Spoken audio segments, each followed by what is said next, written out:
안녕하세요. 캐나다 취업연구원 찰리 인사드리겠습니다.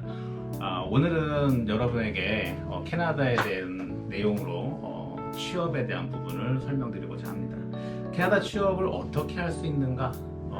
많은 사람들이 저에게 질문을 합니다. 제일 먼저 하는 질문, 캐나다 좋아? 좋죠. 그런데 취업에 대한 부분으로 질문을 하시는 분들 같은 경우는 내가 어떻게 하면 취업할 수 있어요? 또는 한국하고는 어떤 차이가 있어요? 또 어느 분야에서 가야만 내가 가지고 있는 능력을 10분 발휘할 수가 있을까요? 이후에는 또 영주권 등 이런 질문도 많이 하시는데요. 오늘은 여러분들한테 취업할 수 있는 방법, 그리고 캐나다에서 어떤 분야에 공략을 해야 우리 학생들이 취업하는 데 유리한지, 그거에 대한 분야, 그래서 그런 부분을 좀 설명드리고, 또 캐나다의 취업 환경, 그리고 근무 여건 등 한국과의 어떤 근무에 대한 문화 차이가 있는지 그런 설명을 좀 드리고자 합니다. 1. 캐나다에서 취업할 수 있는 방법에 대해 설명드리겠습니다. 캐나다에서 취업할 수 있는 방법을 알려면 캐나다의 시장은 취업 시장은 어떻게 형성되고 있는가, 이것을 먼저 캐치를 해야 됩니다. 한국에서 보편적인 것이 구직 사이트 이런 곳을 통하거나 아니면 큰 회사에서 구직을 하고자 하는 그런 기간을 제시하면서 언제 준비하고 어떻게 처리하고 지원하고 어떻게 인터뷰를 준비해야 되는지, 또는 입사 시에 필요한 시험이라든지 이런 것들로 구분을 한다면 캐나다에는 두 가지 파트라고 제가 설명드릴 것 같아요. 하나는 히든 잡, 또 하나는 오픈 잡이라고 설명할 수 있는데요. 우리가 흔히 말하는 구직 사이트라든가 또는 잡 페어를 통해서 얻게 되는 취업의 기회, 이런 것은 오픈 잡이라고 볼 수 있어요.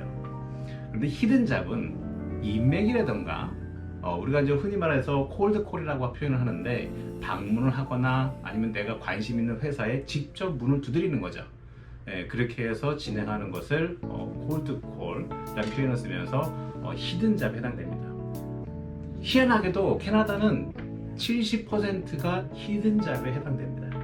그리고 나머지 30%가 오픈 잡에 해당되는데, 그 차이는 산업에 달려있다고 볼 수 있을 것 같아요. 한국은 2차 산업이나 지금 4차 산업을 갖다가 선도하고 있다면, 캐나다는 1차나 3차 산업이에요. 특히나 3차 산업, 서비스업에 관한 직종이 많이 있다 보니까 소개를 통하거나 인맥을 통해서 좋은 사람을 소개받는 역할, 이걸로 사람을 하여하는 케이스가 굉장히 많습니다.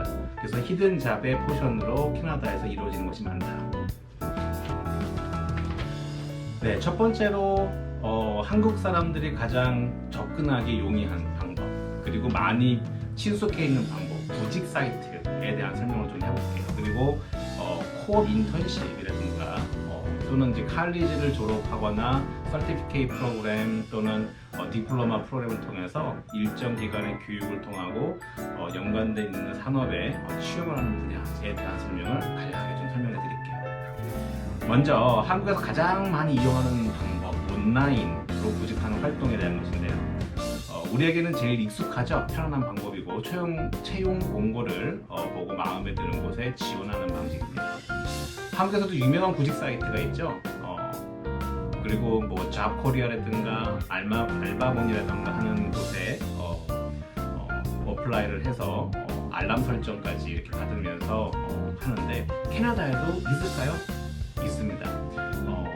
인디드라고 하는 곳, 또는 잡뱅크라고 하는 곳, 그 다음에 몬스터라든가, 그 다음에 집 리크루트라고 하는 사이트들이 있는데, 그런 것을 통해서 좀 전문 분야라든가 이런 부분에 있어서 많이들 올리고요. 그리고 지원도 많이 하고 있습니다.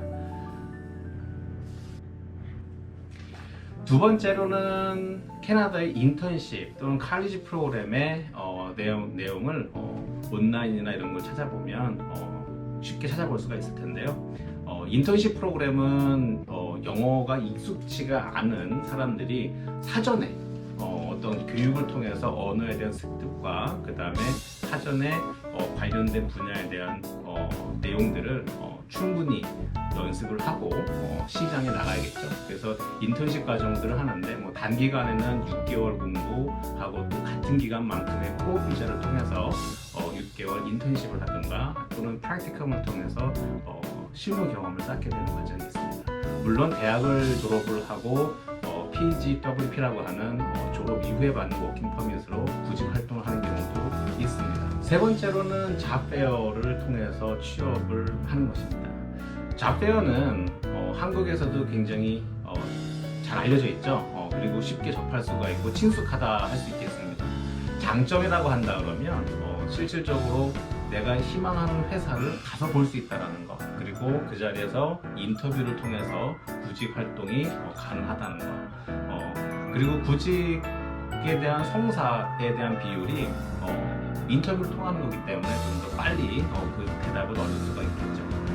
다만 구직이 되지 않더라도 해당 회사 인사 담당자들을 통해서 받게 되는 질문이라든가 그리고 그런 인터뷰에 대한 부분을 실질적으로 프랙티스를 할 수 있는 부분인 거죠. 그래서 그런 장점도 가지고 있다. 다만 잡페어를 통해서 많은 구직이 캐나다에서 이루어지는 것은 사실 아니다 보니까 뭐 추천을 많이 한다라기보다는 경험이라는 것을 통해서 쌓을 수 있는 부분이기 때문에 프랙티스 차원에서 그런 박람회가 있다면 가서 보는 것도 굉장히 추천을 드리겠습니다. 네, 그러면 네 번째 항목으로는 인맥, 흔히 말하는 네트워크 시스템, 인맥 네트워크 시스템이라고 제가 설명을 드릴 수가 있겠는데요. 앞서서 제가 말씀드렸지만 히든잡의 대표적인 사례라고 볼 수 있겠습니다. 캐나다에서 인맥 하면은 왠지 모르게 부정적인 이미지를 아마 거칠 거예요. 한국에서 어떤 그런 과거에 모순됐던 부분들 때문에 부정적인 부분이 있지만 캐나다에서는 3차 산업의 서비스 직업인 그 직종이 많다 보니까 오히려 채용 리스크를 줄이고 싶어하는 부분이 큽니다, 회사에서. 그래서 오랜 동안 봐왔는데 이 사람 정말로 성실하고 추천해볼 만합니다 라고 해서 인터뷰를 통하고 그런 대부분의 사람들이 성공적으로 정착할 수 있었고 회사 생활을 할 수 있었기 때문에 신뢰가 쌓인 거죠. 그래서 채용 리스크를 줄이면서 신뢰되는 사람을 채용할 수 있는 기회, 그리고 만족도도 같이 높이는 과정이다 보니까 인맥 네트워킹을 많이들 활용하고 있습니다. 다섯 번째, 제가 앞서 말씀드렸던 콜드콜이라고 할 수 있겠는데요. 전화라든가 이메일이라든가 방문을 통해서 구직 활동을 하는 방법이라 할 수 있겠습니다. 두드려라 그러면 문이 열릴 것이다 라는 말도 있는데요. 흔히들 서비스업 중에서 스타벅스라든가 또는 뭐 팀홀튼이라든가 뭐 이런 그 서비스 직종 바로 고객을 대면할 수 있는 포지션인 경우에 가게 앞에 상점 앞에 부인이라고 붙여놓기도 합니다. 이랬을 경우에 직접 자기 본인이 레주메를 작성해서 가서 제출을 하고 그다음에 인터뷰할 수 있는 기회를 얻어가는 과정이라고 할 수가 있는데요. 콜드콜이라는 게 뭐 채용 공고가 없더라도 자신을 어떻게 어필할까를 갖다가 고민하고 적극성을 띄어서 찾아가는 방문해서 찾아가고 두드리고 하는 형태의 취업 활동이라고 보시면 되겠습니다. 상당히 많은 젊은 친구들이 콜드콜을 통해서 취업을 하고 있습니다. 네, 다음으로 캐나다에서 취업할 수 있는 추천 분야를 설명드리도록 하겠습니다. 한국 사람은요 굉장히 근면합니다. 그리고 책임감도 굉장히 강하죠. 그리고 주어진 일에 대해서 시간과 상관없이 완성하려고 하는 그런 노력도 많이 기울이고 있어요. 그래서 특히나 서비스 업종에서 한국의 서비스는 세계 1위죠. 고객 감동에 기준을 두고 서비스를 제공하는 나라이기 때문에 캐나다에서 한국인을 고용했던 업주라면 다시 고용하고 싶어하는 그런 민족이 한국인이라 하겠습니다. 그 첫 번째로 일반 서비스 분야, 그리고 두 번째로 관광 서비스 분야, 그리고 한국인들 굉장히 K 스타일 있죠, 그렇죠? 미용이라든가 요리라든가 기술 전문직들 이런 것에 대해서 설명을 드리도록 하겠습니다. 네, 그 첫 번째로 일반 서비스 분야를 좀 설명드리겠습니다. 일반 서비스 분야라고 하면 고객을 직접 상대할 수 있는 그런 서비스 분야가 되겠는데요. 한국인들이 굉장히 많이 선호하는 업종 중에 하나가 나름의 커리어를 연속할 수 있는 것, 연계할 수 있다고 표현하는 게 맞을 것 같아요. 한국에서의 경험이 캐나다에서도 쓰일 수 있고 또 캐나다에서도 쓰이는 경험이 한국에서의 커리어로 작용할 수 있는 것, 그 대표적인 곳이 스타벅스입니다. 또는 뭐 블렌즈 커피숍이라든가 또는 외식 업체들도 많이 있는데요. 그중 중에 가장 인기 있는 선호되는 곳이 스타벅스라고 할 수가 있는데요. 직원들이 받을 수 있는 모든 혜택, 그리고 또 스타벅스에서 직접 운영을 하고 있기 때문에 어떤 그 문화에 대한 것, 이런 부분까지도 받아들일 수 있고 접할 수 있고 경험할 수 있는 그런 곳 중에 하나가 스타벅스다 보니까, 특히 이 전문 커피숍이라든가 이런 곳에서는요, 한국에서 키워온 바리스타 능력들을 10분 발휘할 수가 있고, 그 능력이 다른 같이 일하는 사람들한테도 영향을 많이 미치고 있고, 또 손재주가 굉장히 탁월하다 보니까 스타벅스의 고용주들도 한국인이라고 하면, 또 경험이 있다고 하면 두 팔 벌려서 환영하는 케이스가 굉장히 많습니다. 두 번째로 관광 서비스 분야를 빼놓을 수가 없는데요. 캐나다에서는 세계의 많은 국가에서 여행으로 꼭 가보고 싶은 나라, 그리고 특히나 이쪽 밴쿠버 지역은 자연이 살아있고 생태계가 굉장히 살아있고 공기가 깨끗하고 그리고 미세먼지가 없죠. 그래서 많은 사람들이 굉장히 선호하는 지구 중에 하나인데요. 그러다 보니까 겨울에는 겨울 스포츠, 그리고 여름에는 여름 스포츠, 그리고 굉장히 온화한 날씨가 사계절 유지가 되다 보니까 캐나다에서 가장 따뜻한 지역이 밴쿠버라 감히 말씀드릴 수가 있는데요. 그러다 보니 관광 서비스, 특히나 호텔 분야의 직업군이 굉장히 많이 사람을 필요로 하고 있습니다. 한국 사람들의 특징은 앞서도 말씀드렸지만 근면하고 성실하고 시간 잘 지키고 이런 모습으로 많이 비추어져 있습니다. 오히려 일본인들이나 아니면 타 아시아 국가들에 비해서 또는 타 동남아, 유럽 국가에 있는 사람들보다도 한국 사람들을 더 많이 선호하는데요. 영어만 조금 더 친숙해지고, 그리고 조금 더 밝은 미소로 다가가는 연습이 된다면 회사에서 나를 고용하지 않을 이유가 없습니다.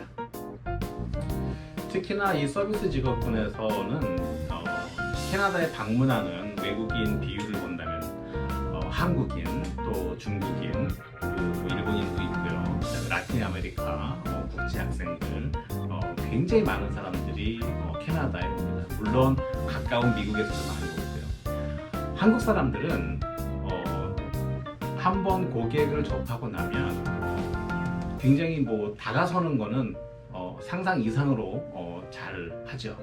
그래서 상대방이 무엇을 필요로 하는지에 대한 것을 먼저 다가서서 그것을 해결해 주려고 하는 그런 모습이 보이고 있다 보니까, 특히나 관광지 명소인 밴쿠버뿐만 아니라 빅토리아라든가 또는 나나이모 지역, 또는 휘슬러 지역, 또는 그 위에 그 다른 지역까지도 굉장히 많은 호텔에서 한국 사람들을 많이 선호하고 있습니다. 그래서 여러분들이 지원을 하게 된다면, 그리고 언어적인 갭을 조금 더 줄일 수 있고 또 행동적인 측면에서 더 가까이 다가설 수 있다면 굉장히 많은 기회를 얻을 수 있는 직업 중 하나가 서비스 직업, 호텔 분야라고 감히 말씀드릴 수가 있겠습니다. 마지막으로는 기술 파트이면서 또 요리라던가 또는 미용이라던가, 지금 K-팝, K-뷰티 굉장히 열풍적이죠. 깨끗한 이미지, 그리고 굉장히 손재주가 좋아서 외국인들도 한국인 미용실에서 K-팝 스타일 헤어스타일을 해달라 할 정도로 인기가 많습니다. 그래서 한국에서 그런 미용 기술이 습득되어 있고 그 다음에 많은 경험을 쌓아왔다면 이곳에 와서도 본인의 능력을 10분 발휘할 수 있는 기회가 분명히 주어질 수 있다. 특히나 헤어 분야에서는요, 굉장히 많은 외국인들이 한국의 뷰티, 헤어스타일을 선호합니다. 그래서 와서 그 재능에 탐복하기도 하고요. 굉장히 놀라고 있습니다. 그래서 한국에서의 미용을 직업으로 갖고 계신 분들이 어떤 분류로 되는지 그 이미지가 어느 정도인지를 저희도 가늠할 수 있겠는데, 캐나다에서는 굉장히 스킬드 포지션입니다. 그래서 그 가미손이죠. 그래서 나의 스타일링을 이미지를 개선해 줄 수 있는 스타일리스트로 이름을 쓸 수가 있을 정도로 굉장히 많은 사람들이 그 기술직으로 선호하고 있는 직업 중에 하나입니다. 근데 한국 사람들은 또 손재주가 매우 좋죠. 그리고 또 화장에 대한 부분은요, 물론 이제 특수 분장이라든가 또는 일반 한국 스타일의 메이크업 이런 분야에서도 각광을 받고 있는데, 특수 분장과 같은 부분은 그 전 분야를 캐나다에서 공부한 친구들을 보면요, 굉장히 상을 받거나 어떤 수상을 많이 하는 분야에 있는 사람들을 보면 대부분이 한국 사람들이에요. 굉장히 손재주가 좋죠. 그리고 취업 분야에서도 능력이 된다면 회사에서 취업 비자를 제공할 테니 와달라고 하는 경우도 종종 발생하고 있습니다. 그렇다면 캐나다의 근무 환경은 어떨까? 한국하고는 어떤 차이가 있을까? 한국은 대기업 위주 또는 어떤 조직 문화 이런 것들이 굉장히 많이 발달되어 있는데요. 캐나다는 조직 문화라는 표현보다는 그 조직에서의 내가 해야 하는 업무에 대한 부분에 좀 더 포커스가 되어 있다라고 보시면 될 것 같습니다. 한국인의 열정은 어떤 프로젝트가 진행이 되면 그것이 완성되고 그것을 인정받는 과정을 통해서 본인의 능력을 갖다가 보여주고 있다면, 캐나다에서는 조금 다릅니다. 캐나다는 내가 나에게 주어진 업무에 대한 것을 충실히 하고 시간 내에 마무리하는 것이 굉장히 중요해요. 그래서 한국은 월급제니 또는 연봉이 어떻게 되니 이렇게 설명을 하지만 캐나다에서는 기본적으로 시급 얼마를 기준한다. 그리고 나의 근무는 몇 시부터 몇 시까지 한다. 이런 식의 내용이 있다고 보시면 되겠습니다. 그렇다면 캐나다에서는 근무 시간이 어떨까요? 한국에서는 정해져 있는 시간에 출근해서 정해져 있는 시간에 퇴근하는 그런 문화를 가지고 있죠. 캐나다는 굉장히 광활한 땅을 갖고 있다 보니까 내 비즈니스가, 내 회사의 업무가 동부에 연결되어 있다면 굉장히 이른 시간에 출근을 해서 굉장히 이른 시간에 퇴근을 하는 경우가 있습니다. 4시, 5시에 출근해서 오후 2시, 3시에 퇴근하는 경우도 있고요. 일반적이라면 오피스 직업인 경우는 보통 8시에서 8시 30분 출근에 오후 4시나 4시 반에 퇴근하는 경우가 굉장히 많습니다. 그렇다면 근무하는 환경 속에서 한국에서는 어떤 목적이 달성할 때까지 내가 월급을 받으면서 이 회사의 충성도를 보이면서 이렇게 진행하는 경우가 많죠. 그래서 나의 어떤 영향력을 갖다가 인정받으려고 하는 형상이 있다면, 캐나다에서는 근무를 하다가 내가 4시에 퇴근하면 그 자리에서 골프 내려놓습니다. 또 아침이나 이른 출근 전에 몸이 굉장히 안 좋아요. 감기가 왔다든가 이러면 회사에 연락을 해서 내 지금 몸 상태가 좋지가 않으니 내 업무를 누구한테 하루 인계를 하고 하루 쉬겠다. 가능해집니다. 한국에서는 감이 있을 수가 없을 수도 있겠죠. 네. 물론 좋은 것도 있지만 배려가 되는 것도 있겠지만 그보다는 조직에 내가 맡은 일을 충실히 하는 것을 한국에서 더 기대한다면 캐나다에서는 나에게 주어진 시간에 내가 할 수 있는 최선을 하고, 그것이 안 됐을 때는 다른 사람에게 부탁을 하고 몸이 안 좋을 경우는 쉴 수도 있는 그런 문화가 있고, 또 상사가 퇴근을 했는데 어떻게 감히 내가 퇴근할 수 있어? 지금은 좀 다르다고 하지만 캐나다에서는 그렇지 않습니다. 근무 시간이 완료가 되면 그냥 내려놓고 나가는 그런 경우가 많이 있습니다. 회식 문화 마찬가지입니다. 캐나다에서는 회식 문화가 그다지 별로 없습니다. 한국에서는 퇴근 시간에 직장 상사가 김대리 오늘 뭐해? 저녁이나 같이 하지? 우리 팀원들 뭐해?